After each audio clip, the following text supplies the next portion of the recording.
My graduation dinner was supposed to be simple. A few photos, a cheap restaurant downtown, my parents pretending we were a normal family. But 10 seconds after we sat down, everything snapped. My grandpa, the one person who'd ever looked at me with real pride, raised his glass and asked Lisa, "Are you using the $850,000 I set aside for your education?" The fork slipped from my aunt's hand. My parents went stiff. And me, I felt the room tilt because I'd never heard of any fund. Before I take you into what happened next, tell me, where are you watching from? And when you hear the rest, what would you have done if your future was stolen without you knowing? Growing up, I learned early that my family looked balanced from the outside, but never felt that way on the inside. My sister Megan was the bright one, the child my parents genuinely believed would make something of herself. They never said I wouldn't, they just never said I would. And in a family like mine, silence spoke louder than praise. By middle school, the pattern was clear. Megan got opportunities, I got responsibilities. When she struggled in math, my parents hired a tutor. When I struggled, they told me it was a good chance to build discipline. She got a used car on her 16th birthday. I got a planner and a speech about independence. I wasn't angry then, just confused and a little ashamed that needing help made me feel like a burden. College only magnified the distance between us. I worked part-time at a cafe near campus, wiping tables and memorizing regulars' orders while juggling classes and student loan paperwork.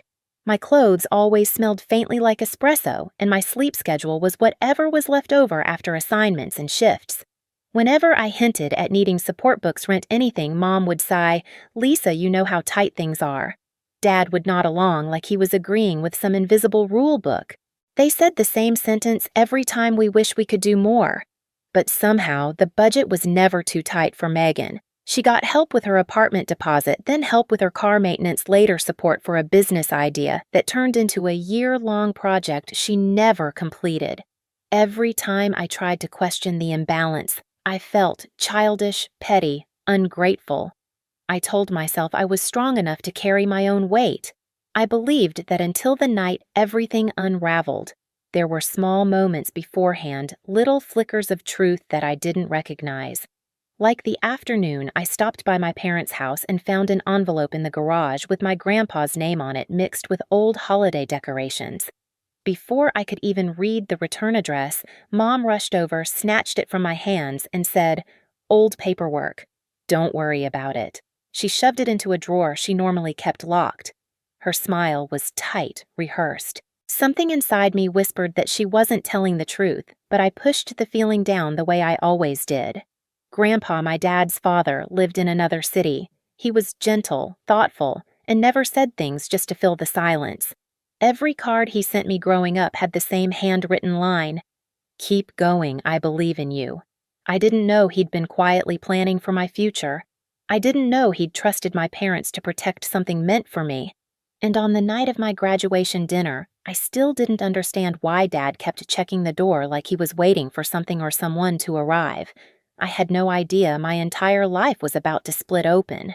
In the weeks leading up to my graduation dinner, something in my family's rhythm started to shift, even if I couldn't name it yet. It appeared first in the way Mom watched me when she thought I wasn't looking, tight, nervous glances she tried to hide behind casual smiles. Dad grew more talkative than usual, asking questions about my job, my rent, my classes, as if gathering data for a test he didn't want me to know I was taking. At the time, I wrote it off as pride or midlife emotion. They were finally seeing me graduate. I thought maybe that softened something in them. Then, Megan showed up to family lunch one Sunday in a new SUV, the kind with leather seats and a dashboard that looked like a small spaceship. When I asked how she afforded it, she laughed and said her business investment had finally paid off. She didn't explain further, and Mom quickly changed the subject, complimenting her nails, her shoes, anything to keep me from circling back.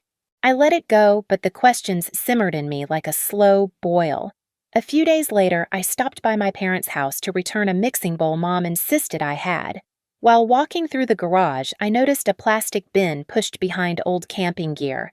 It wasn't the bin that caught my attention, but the envelope sitting on top. My grandpa's name was on it, printed clearly.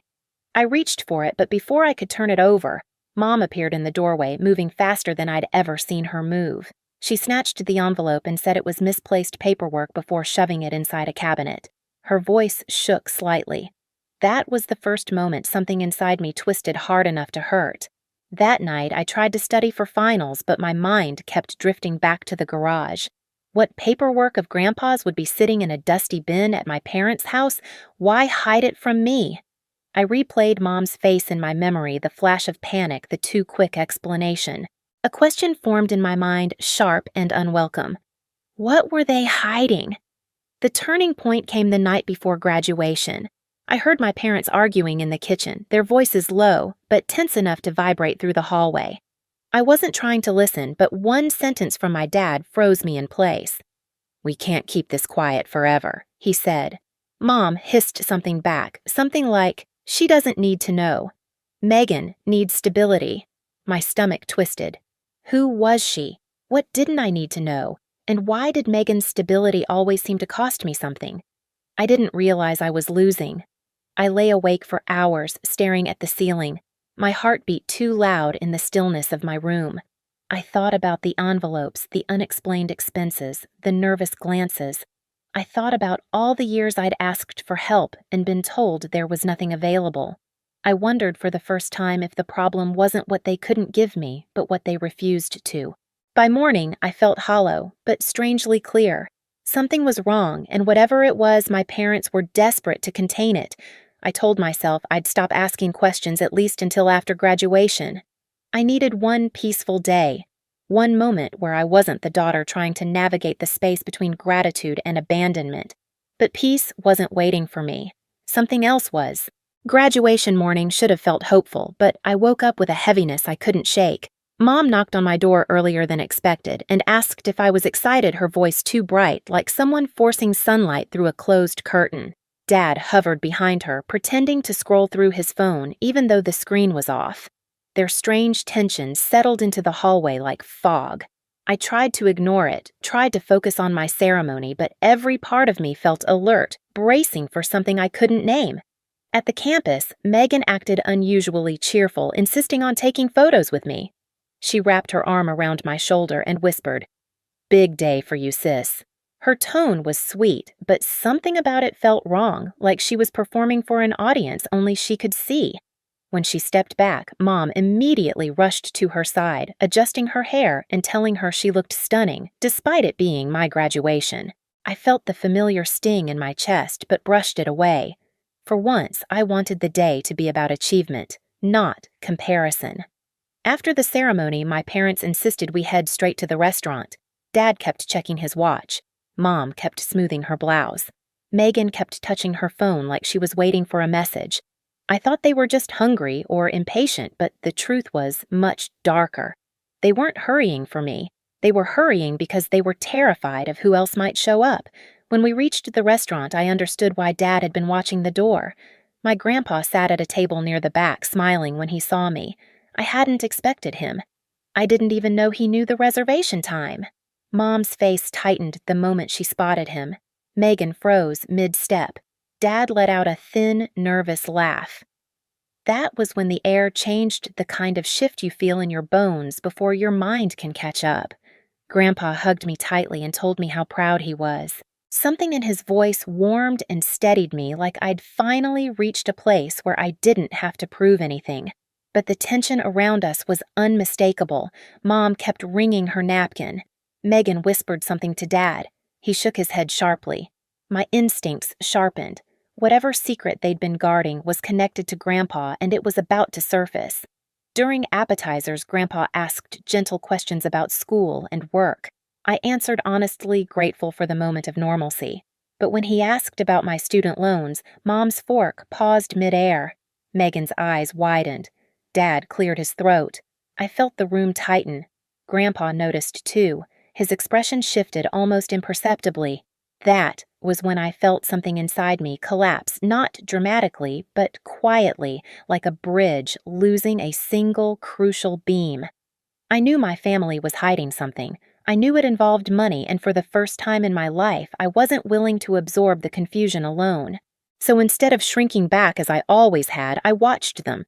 I studied every flicker of panic on my mother's face, every forced smile from my father, every restless twitch of Megan's fingers. I held my questions close. I didn't push, not yet. But the old version of me, the one who accepted explanations that never made sense, was gone. A new part of me had surfaced steadier and sharper, and I was ready to face whatever truth they were trying so desperately to bury. By the time the entrees arrived, the energy at the table felt nothing like a celebration. It felt like we were all sitting on a live wire. Mom barely touched her plate. Dad kept wiping his glasses even though they were clean. Megan scrolled through her phone with restless fingers, pretending to be bored, but stealing glances at Grandpa every few seconds. The air was thick, as if everyone but me already knew a storm was forming. Grandpa cut into his salmon slowly, his eyes drifting between my parents with a calmness that made the tension worse. He asked a few more soft questions about work, my future plans, the apartment I'd been trying to afford without help. I answered honestly, though my throat felt tight. I kept expecting Mom to interrupt Dad to make an excuse, Megan to throw in some comment to redirect things. But no one did. They were waiting, bracing, worrying about something I couldn't see. Then Grandpa wiped his hands with a napkin, straightened his back, and lifted his glass like he was giving a toast. His smile was warm, but his eyes were sharp. He looked at me, not at my parents, not at Megan, and said, "Lisa, sweetheart, I've been meaning to ask you something important." My chest tightened. Even Mom's breathing halted. Grandpa held his glass midway and finished the question that would split my life into before and after. "Are you using the $850,000 I set aside for your education?" The room silenced so quickly it felt like the air had been sucked out. For a heartbeat, I couldn't move. Then I heard a loud metallic clatter, my aunt sitting across from me dropping her fork onto her plate. The sound echoed through the restaurant. Several tables turned to stare. Dad's smile froze like wet cement. Mom's face drained of all color, her fingers clenching around her napkin. Megan's phone slipped slightly in her grip. I swallowed hard. What fund I didn't recognize my own voice. It sounded distant, like someone speaking underwater. Grandpa's brows pinched together. Confusion. Then something else hurt. He set his glass down. "You don't know about it?" he asked softly, almost whispering. He turned his head toward my parents with a slow, deliberate movement. "You didn't tell her." Mom shook her head violently, as if denying reality itself. "Dad, she must have forgotten. We told her a long time ago." "You didn't," I said quietly. "You never said anything." Grandpa's expression hardened, the warmth in his eyes cooling into something sharp and focused. "Interesting," he said, voice deepening, "because the bank says someone used it." The words cracked across the table like thunder. Dad choked on his water. Mom's fingers trembled so violently her napkin slipped to the floor. Megan froze her phone, dimming in her hand. I stared at them, my heartbeat hammering in my ears. Grandpa leaned forward. "The fund has been drawn from for months now. Large withdrawals, regular ones, and none of them came from you." Dad tried to find his voice. "Dad, you're misunderstanding." No, Grandpa snapped, and the entire restaurant fell silent again. His voice was low-controlled but furious. I checked twice. I called the bank. I asked for verification. I asked who accessed it. And the answer was not my granddaughter. Mom covered her mouth like she was about to faint. Grandpa turned to me, his jaw tight. "Lisa, sweetheart, did you ever authorize your parents to act on your behalf? Did you ever sign anything?" "No," I whispered. "Never." Megan shifted her chair, creaking. She finally spoke, her voice forced and light. "Grandpa, maybe the bank messed up. You know they're always making mistakes. Remember that time?" Grandpa cut her off with one look. Megan's mouth closed instantly. He turned his attention back to my parents, his eyes burning now. "Tell me the truth now." It wasn't a request. It was a command. Dad's shoulders sagged. Mom squeezed her eyes shut. Megan looked at them both, waiting for someone else to clean up a mess she clearly knew existed. Dad finally spoke, voice trembling. We had no choice." We needed help, and Megan's head snapped toward him. "Dad?" No, Dad said, shaking. He asked. "We have to tell him." Grandpa's face hardened. "Tell me what?" Mom broke first. Tears spilled down her cheeks. We thought Lisa didn't need it. She always took care of herself. She worked. She managed. Megan was struggling, Dad. She needed support, and you weren't around to see that. I wasn't around because I trusted you," Grandpa said quietly. "I trusted you to protect what was hers." Megan slammed her hand on the table. "Why does it matter? It's still family money. We used it for family things." My stomach twisted. "What things?" Silence. Then Dad answered. "Down payment on Megan's condo, her car, some of her business expenses, and other things. Groceries, bills, emergencies." "Emergencies," I repeated. "You mean spa packages? Furniture trips she took?" Mom sobbed harder, but not from remorse, more from being exposed. Grandpa's voice shook with restrained anger. "You stole from your own daughter. You stole from me. And you lied." Megan tried again. "Grandpa, stop. I'm your granddaughter, too. Don't act like I don't matter." Grandpa turned toward her with a coldness I had never seen. "You matter, but not more than your sister. And not at the expense of her future." Dad reached out a hand toward Grandpa. "We planned to pay it back. Eventually. We just—" "No," Grandpa said. "You planned to hide it forever." He stood up abruptly, his chair scraping hard against the floor. The entire restaurant watched. Mom whispered, "Please don't do anything drastic." Grandpa looked at me instead. "Lisa, you're coming with me tomorrow morning. We're going to the bank together. And then we're going to see my attorney." Mom gasped. "No, Dad, please." Grandpa pointed at her with shaking fury. "You had years to think about consequences. Now you'll face them." Dad sank into his chair, shoulders caving. Megan's eyes darted between us, panic rising. "This isn't fair. I needed that help. Why couldn't she just work like she always does?" "She's used to it." The truth cut deeper than any lie. I wasn't angry the way I expected. I didn't scream. I didn't collapse. I just sat there feeling something inside me settle into a cold, steady place. A place that finally understood the shape of betrayal. Grandpa rested a gentle hand on my shoulder. "You deserved a future, and they stole it from you. But I will fix this." Mom sobbed into her hands. Dad stared at his empty plate. Megan glared at me like I'd ruined her life by simply being the victim. But for the first time, I didn't shrink. I looked straight at each of them and said, "The only thing I could manage, I won't let you take anything else from me." Grandpa squeezed my shoulder. "You won't have to." And just like that, the facade of our family shattered piece by piece under the soft restaurant lights. The next morning, I met Grandpa outside the bank. He looked tired, older somehow, but steadier than anyone I'd ever known. Inside, the manager confirmed everything: the withdrawals, the signatures, the pattern of access that pointed directly to my parents. Grandpa requested the accounts frozen immediately. He asked for printed statements, then calmly scheduled a meeting with his attorney for that afternoon. There was no yelling, no dramatic threats, just a firm, quiet insistence on accountability. At the attorney's office, I learned the full extent of it. My parents had drained the fund almost completely, using it for Megan's condo, Megan's car, and months of expenses that had nothing to do with me. The attorney walked me through the next steps: restitution documentation, and a new fund created under my name alone with strict oversight so no one could touch it again. That evening, Grandpa sat with me in my small apartment. He apologized not for their choices but for trusting the wrong people. I told him he didn't owe me an apology. The betrayal wasn't his. For the first time in years, I felt the ground under me steady. Not because everything was fixed, but because the truth was finally mine.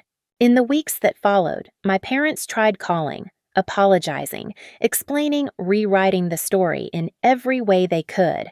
I didn't argue. I simply stepped back and let distance do the work truth had already started. Grandpa's new fund gave me stability, but his honesty gave me something bigger: permission to protect myself. If any part of my story hits home, tell me where you're watching from. And after hearing all this, what would you have done in my place?